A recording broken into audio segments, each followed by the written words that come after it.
Ingeniería del ocultismo. De modo que todo esto que les han dicho, a ver, ¿a dónde vamos con todo esto? Porque hay que sacar alguna conclusión. A mí, por ejemplo, los casos, ya no quiero saber más casos de ovnis. Lo que he estado yo más interesado es en el fenómeno ovni, pero llegó un año en que ya dije, bueno, hay demasiados casos, a ver a dónde vamos con todo esto. ¿Por qué? Porque sigue habiendo casos. ¿Por qué? Porque nosotros somos, miren, voy a empezar con esta verdad rotunda. El que hoy día no crea que en este planeta nosotros no mandamos, sino que hay otra gente, hay otras inteligencias no humanas que son las que mandan, es un retrasado mental. Por mucho. No me aplaudan porque van a tener que aplaudir demasiado. No me aplaudan. Por muchos títulos que tenga, ¿entiende? Porque pues son tales las evidencias que tenemos que no se puede hoy día dudar, sobre todo viendo cómo está este planeta y cómo ha estado siempre. De modo que yo voy a darles una visión general en cuanto pueda de estas cosas que les han estado hablando. Y le voy a basarme en cuatro fenómenos que han sucedido últimamente, en los últimos 150 años.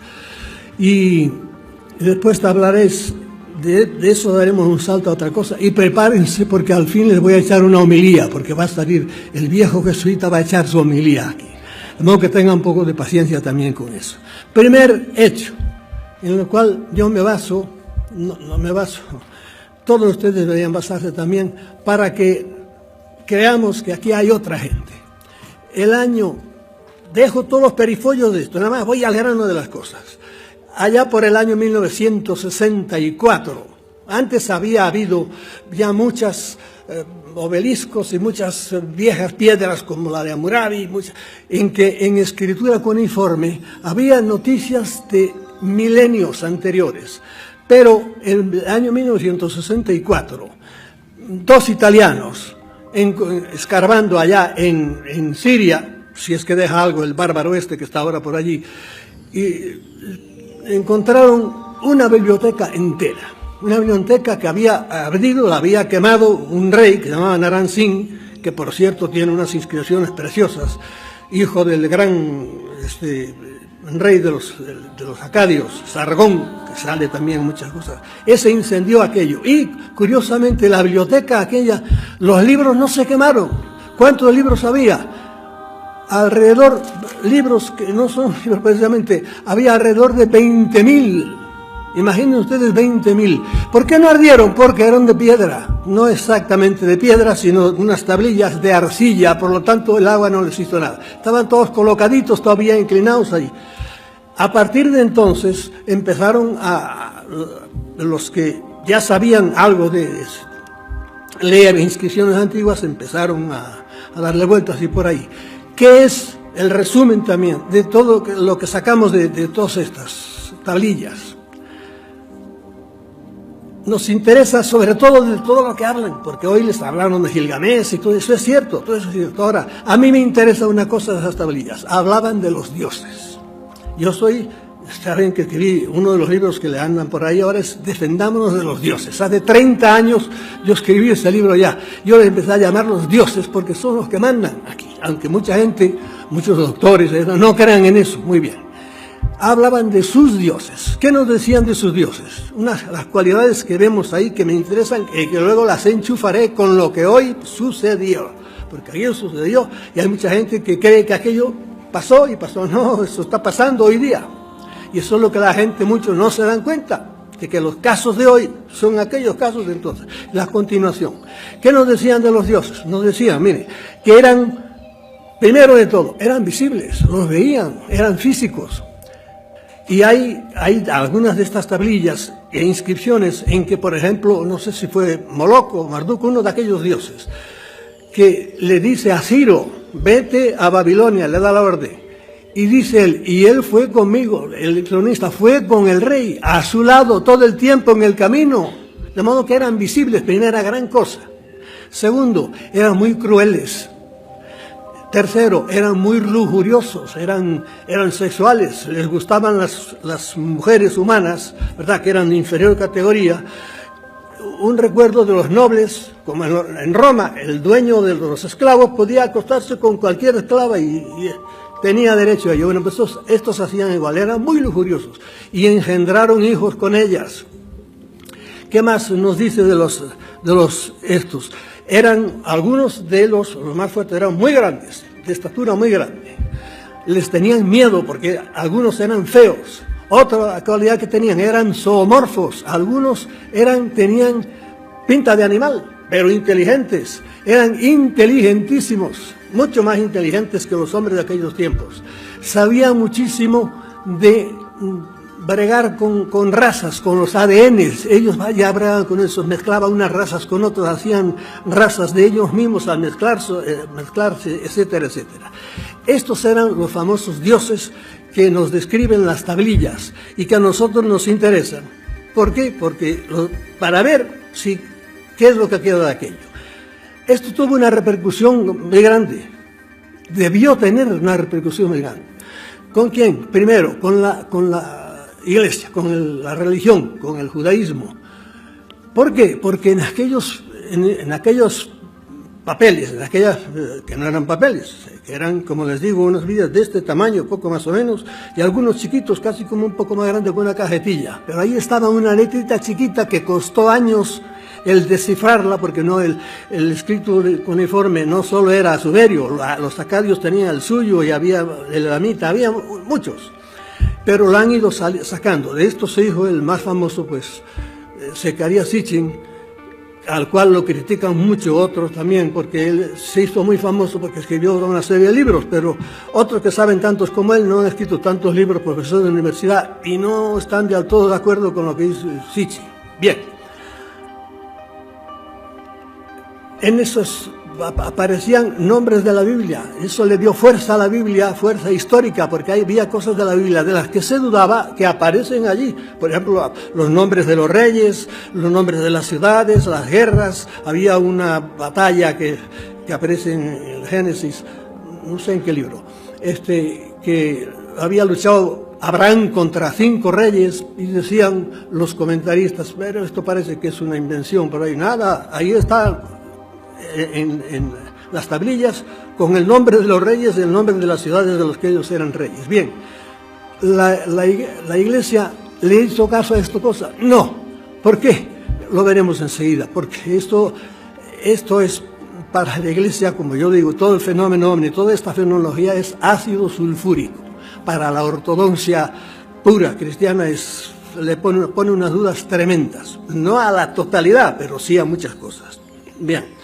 De modo que a la Iglesia, los historiadores eran los que debían haberse interesado, tampoco se han interesado mucho. Para ellos la historia del hombre occidental empezó con los griegos y por ahí, como si antes, y esto de que estoy hablando es alrededor del año 3000, 2500, 2000, es decir, hace casi 5000 años antes de nosotros, 3000 años antes de Jesucristo.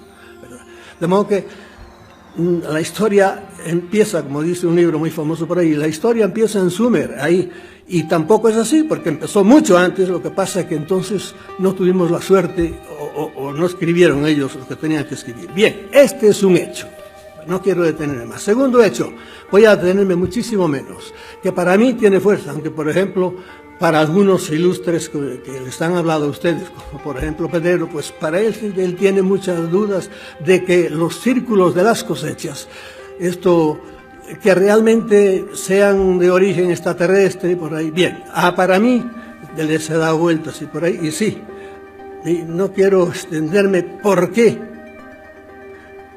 los círculos de las cosechas para mí realmente son un mensaje muy genérico que nos dicen, estamos aquí. Como lo hacen la gente delicada. Una cosa que me he olvidado decirles, de los dioses, unos eran buenos y otros eran malos. Esta mañana les han dicho nombres de dioses buenos y de dioses malos. Por ejemplo, el que sintetiza era, según lo oía yo, y no es que lo oyera esta mañana por primera vez, Enlil era el malo y su hermano Enki era el bueno, que nos ayudaba. Es que así pasaba? Unos querían ayudar y otros eran demasiado propensos a dar órdenes y a criticar y a hacer unos castigos terribles. Bien. Los buenos actúan mucho más discretamente porque parece que obedecen una orden de no interferir. Los malos, en cambio, pasa como con los hombres. Si ustedes en un edificio hay 50 viviendas, hay 49 viviendas, gente honrada, pero hay un desgraciado que es ladrón. Bueno, pues por ese desgraciado hay que cerrar bien las puertas y por ahí, porque el mal es mucho más activo que el bien. Eso es una desgracia. No les digo más de esto. Prescindo de cosas, por ejemplo, uno de los dibujos que son preciosos, se los recomiendo, vayan a internet, y aunque algunos creen que eso es fingido, eso no puede fingirse, porque hay tal cantidad de características en los dibujos de las cosas y sobre todo en qué están hechos. Hoy día muchos de esos dibujos a un buen dibujante son tan complicados y tan originales que le costaría encima de un papel hacerlo ahora. Díganme ustedes, ¿cómo se hace encima de un campo? Y todavía hoy día, ahora que empezarán a salir en internet ya los de este año, porque eso es cada año, aparece la cosecha de cualquier cereal y ahí aparece, no desde el suelo, sino desde arriba, unos dibujos preciosos, cada año más bonitos. ¿Y cómo se hacen eso? Han visto luces por ahí. No quiero meterme a explicar, solo digo a los que tienen esa duda. Un tallo de trigo flaquito, se dobla fácil, que es lo que hacen ellos, lo doblan. Ustedes saben que doblan y sigue creciendo la cosa, no le hacen daño. Es más, ese trigo tiene más valor para alimenticio, etc. Pero digan ustedes, un dibujo de esos hecho encima de un campo de maíz, que tiene 2 metros y pico de altura y que el tallo es así de gordo, ¿cómo doblas eso sin romperse? Pues encima de los campos de maíz hay también, lo cual es dificilísimo para los que quieran, humanos que quieran hacer eso. Hubo un famoso dibujo que era un gris, que eso ya no es dibujo de circunferencia, es ponerse a dibujar encima de un campo. Y hubo un círculo al lado que después parece que la traducción de aquellos era la misma que una gran mujer que se llama Carla Turner, a la cual mataron los extraterrestres porque nunca era una catedrática de universidad, nunca se quiso someter a ellos y la mataron ellos. La mataron con un cáncer, como suelen hacer muchas veces. Y esa mujer dio a otra gran mujer que se llama Bárbara Bartoli, se murió hace muy poquito tiempo, creo que era psicóloga, que se dedicaba a investigar a esta gente que han sido llevados a los honores y por ahí.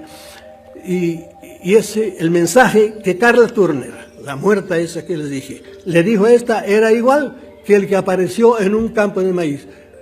No se fíen de los de arriba, pero hay gente que los quiere ayudar. Esa era lacónico. No sé, a Bárbara le dijo también Carla Turner, no te fíes de todos, pero desde aquí y hasta la muerte, ahí queremos ayudar. Bien, dejemos, esto es otra cosa que a mí me ha llevado, o a cualquier espera inteligente, esa aparición cada año de esas en los campos, que primero fueron en Inglaterra y ahora es en el mundo entero. ¿Por qué? Los buenos discretamente, respetando la orden de no interferir con otras civilizaciones que no respetan los malos, igual que entre los humanos, todos los años lo vienen diciendo.